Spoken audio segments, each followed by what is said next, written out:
Hi everybody, welcome to Create with Katie. Today we have a napkin journal tutorial for you. We're going to be using this Allium Garden lunch napkin. This is a beautiful napkin. I was really drawn to the colors. It's got 4 images, but two of each kind. I've taken off the excess 2 plies and I've separated each side. And I think I'm going to go with this one. It's a little bit larger, seems to fit my page. I think I'll save the other one for a card. So I've grabbed my liner brush and I am water cutting the excess off. Now I'm usually pretty picky. I try to get as much of the excess napkin off as I can, because it doesn't go completely translucent. And I know I'm going to put a light background on here, but I like to get as much off as possible. Do you see those fronds, the green fronds that are sticking out? I'm going to try to save those. If it becomes too difficult or they break off, I won't worry too much. But I am going to attempt. Sometimes that though, when you have things that are really skinny like that, it's really difficult to glue it down and to work with, and it causes more problems than it's worth. So feel free to cut them out if they're bothersome. So I don't like the straight edge here, and there's also kind of an overlap, some extra color patterning. So I'm trying to get rid of that. Now my plan at this point is to tuck this into the right-hand corner.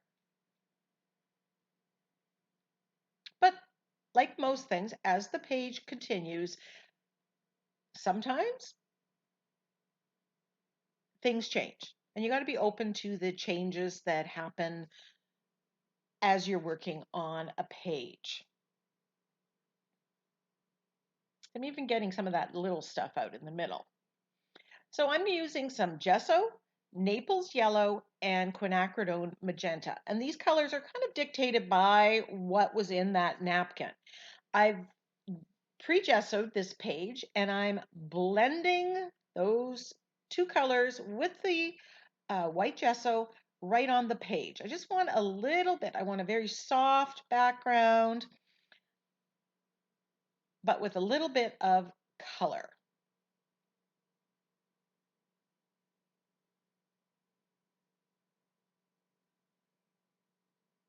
Now I want to add some patterning. So this is Papillon. This is a Tim Holtz uh, set, and I'm using 3 of the stamps from this set. And when they're in a set, you know they work together, so benefit from that.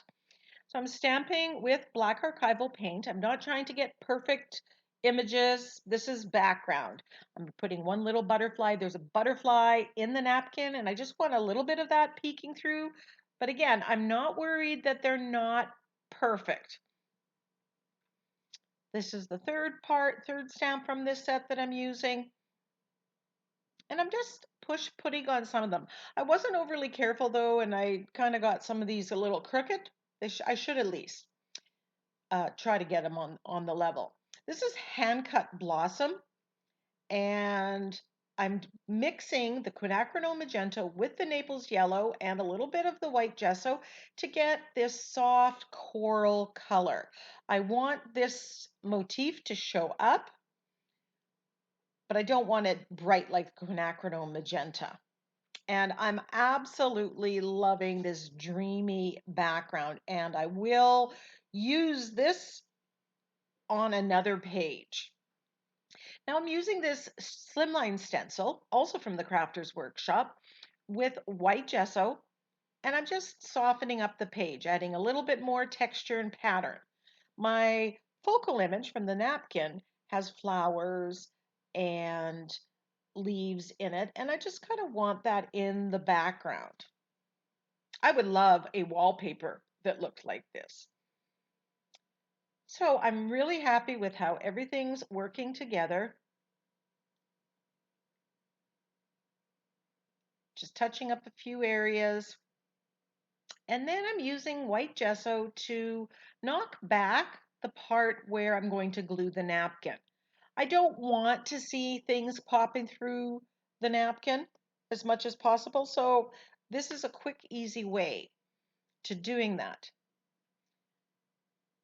Now, here I move it over a little bit, and I like the placement of the napkin here better.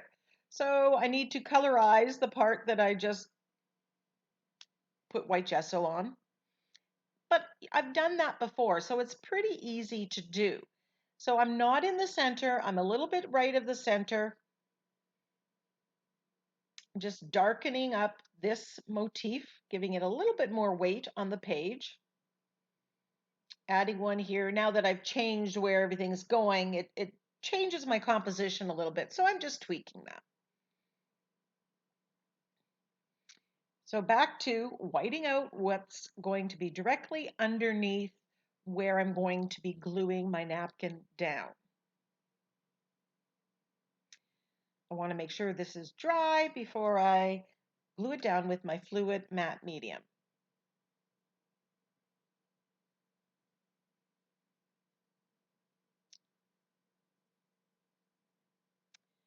So I place it on there, flip it over, and glue half of it down with the fluid matte medium. Now, use lots of that fluid matte medium here. Don't be stingy. It'll just go that much better. Put some underneath and on top. The more you have when you're gluing down tissue paper or napkin, the more translucent that gets. Now you can see where the whites of the napkin, where I didn't cut it out, it's white. And I'll be dealing with that in a few minutes.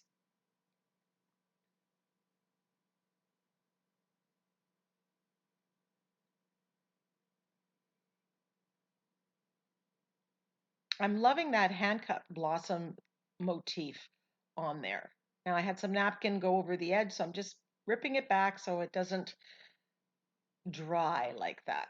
So here I'm taking the Naples yellow and a little bit of quinacridone magenta and rubbing it in those white places where the paper, where the napkin, I didn't cut out the white parts. I just want it to be the same color as the rest of the background. I don't want it to stand out.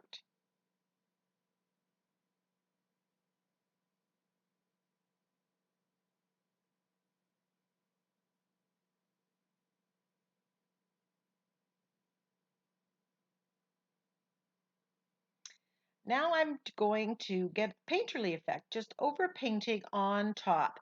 And I grab my liner brush, and I'm dipping it into a combination of either white gesso, quinacridone magenta, and I'm just very loosely painting these allium flowers on. I'm not going exactly with the pattern or the picture that was on the napkin. I'm just kind of adding my own, not getting complete coverage. I love how that white gesso really makes that pop. It's also giving some texture to the flower, the seed head of the allium.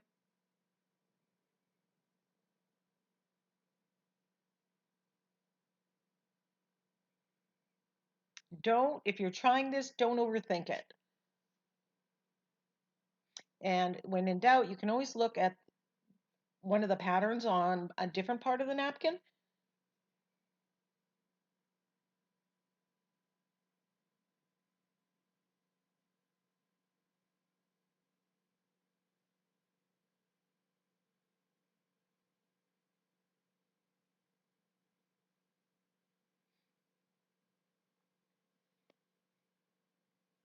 Now, when you're overpainting on top of a napkin, you could paint everything, or you could just do parts of it. I could have just done the main part of the flower there and not done the side ones that I'm doing now. And that would look good as well because they just have a different dimension. Some are more forward than others. Now with these flowers, I am mixing quinacridone magenta with just a tiniest bit of black to get a deeper magenta color. And then I'm doing the same thing, adding the gesso.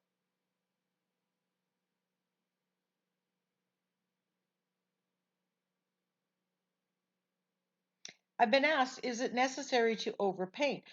No, you could have just glued that down and done some shading and been okay with that. Sometimes it's bright enough, and this was definitely the case. I like the look of the overpainting. I like the texture that it adds when you're globbing that paint on there.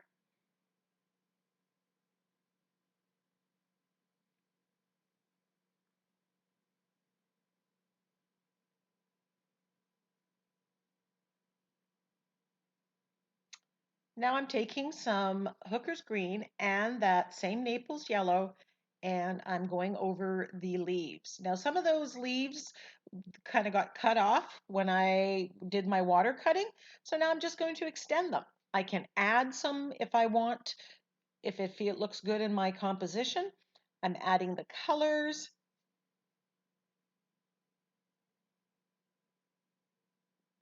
on the brush together to mix that Naples yellow with the green.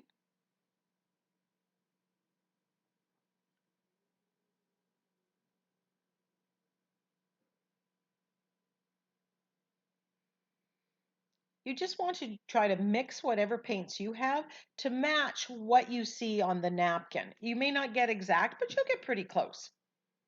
You can always add gray. Today I added black to the quinacridone magenta, but you can always add gray that tones it down. So now I'm doing more of a wash on the butterfly with alizarin crimson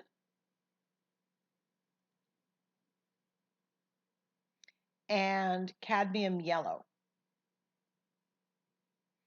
They're both a little bit brighter than other things on that. So to do a wash, I just thin the paint down and I just brush it over a little bit. Now, those extra flowers, not the big mop of the flower, were kind of a dark burgundy-ish.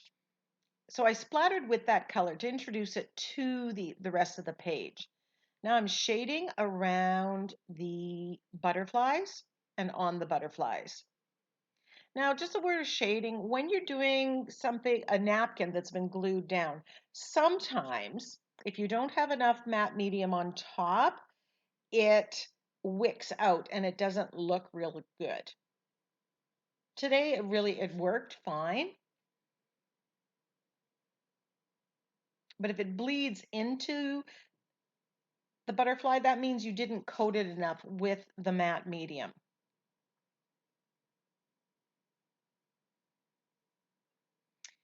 I'm just doing a little bit of line work with my charcoal pencil, just to add a little bit more detail. And if you're finding that it's wicking out, you can always just use charcoal to do that. I'm using the same charcoal to edge the page, and this is kind of giving that smoky, misty kind of look. That ties in well with the stamping that I did with the black archival ink.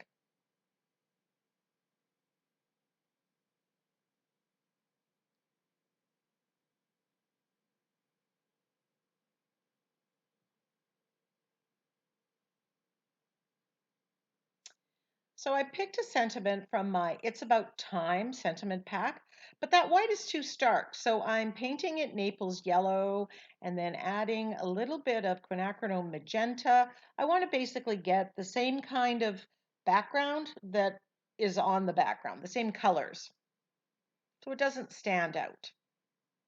Now you have to watch out with Naples yellow. It's fairly opaque, so it could cover up the letters. The way around that would be to paint it and then print onto the painted paper if you're okay with putting painted paper through your printer.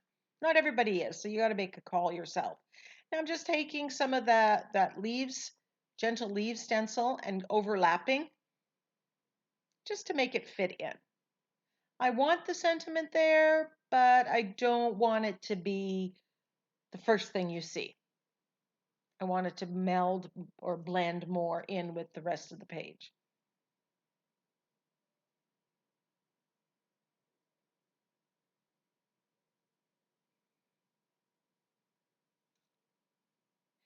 The stencils, my sentiment packs, the napkins, they're all available at NinnysNapkins.com. There's a link and coupon code in the description box. You can go and check it out. Love, love, loving this page. I splattered it with gold as well for a little bit of bling. We'll definitely do the same kind of background for a different page. So let's recap.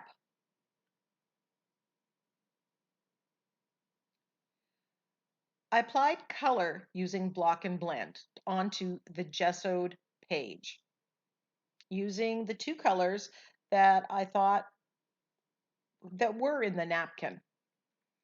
I did some stamping with archival ink, and then I did some stenciling. And I love how that made a soft background.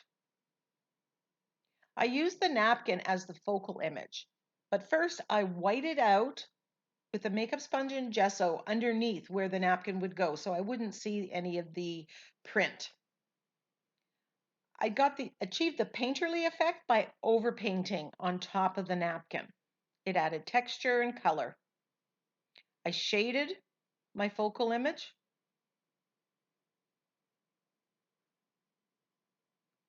And I edged the page with charcoal. I added the sentiment.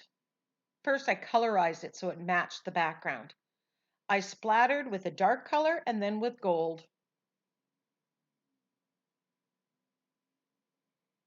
Thanks once again for joining me. Give me a thumbs up, leave me a comment, ask me a question. Until next time, go get creative.